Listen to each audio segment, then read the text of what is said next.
Hi, I'm Scott Wright, Professor of Clarinet at the University of Kentucky, and today I'm going to give a couple more hints about working on your clarinet embouchure. Last time we talked about some basics, including the teeth, the lips, the cheeks, and chin, and today I want to talk a little bit about external embouchure pressure and how you might approach the instrument in a little bit more of an easy way to produce a sweeter sound. Provided you have a nice embouchure, the chin is down, the cheeks are in, and the corners of the mouth are firm, and you're not getting a ton of lower lip and jaw pressure, we're ready to go on to a few of the finer points. The first one we're going to talk about today is the external embouchure pressure. If I go out and do a clinic with 25 high school clarinet players, I'm going to tell you at least 24 of them are using way too much embouchure pressure, especially when they go into the upper register. A lot of times when we're young, 5th, 6th grade, and we're learning to play the clarinet, and the band director will tell us, okay, we're going in the upper register, so you got to really tighten up clarinets. We get into this habit of biting.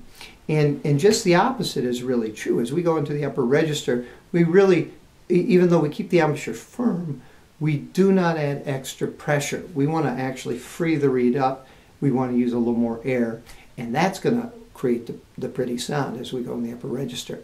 Okay, so this exercise is to help you find the sweet spot of the embouchure, exactly how much pressure is needed from the external wrap to produce the sweetest sound. So if you think of the embouchure on a continuum, on this side we have no pressure from the external wrap,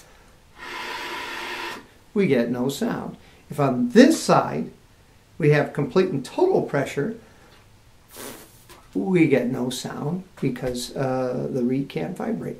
Someplace in the middle between zero pressure and extreme pressure is what I like to call the sweet spot.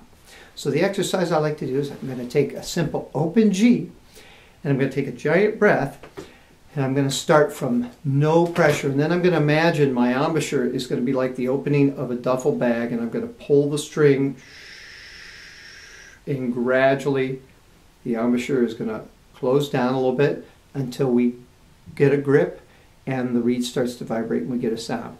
Then I'm going to keep blowing. Someplace in there you're going to hear as the sound it's going to get kind of nice.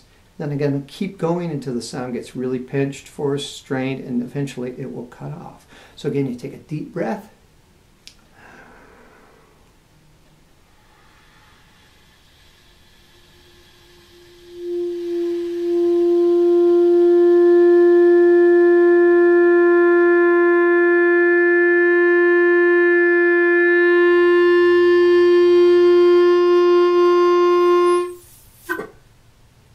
So you heard a range in there from no sound, fuzzy sound, airy sound to good focus sound, and then I kept going and I got the fried eggs and then the sound went away. Now I'm going to try to do that again, and I'm going to start from nothing, and then when I get to what I think is a really sweet sound, I'll stop there.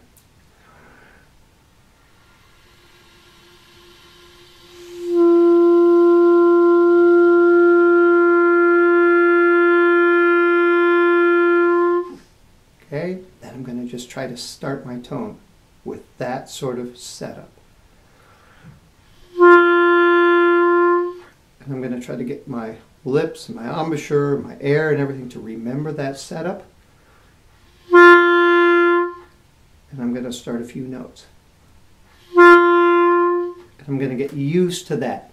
And like I said, if I go out and do a clinic, I find that almost all the clarinet students play with too much external embouchure pressure, and again it creates a sound that's sort of forced, it's not very pretty, and it gets really harsh in the upper register. So try this exercise a few times this week and see if you can't find a position for your embouchure that allows you to get a really beautiful tone without so much labor. I guarantee playing the clarinet is going to be a lot easier, the intonation is going to get better, and you're going to feel a whole lot better about your sound.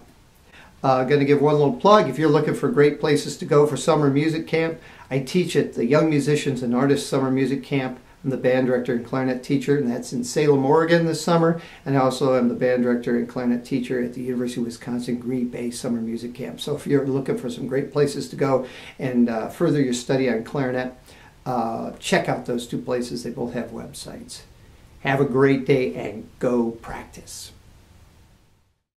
Hi, this is Scott Wright, clarinet professor at the University of Kentucky. Thank you so much for watching these instructional videos. If you haven't done so already, make sure you click that subscribe button in the corner of your screen. That way you'll be notified when I release the next how-to clarinet video.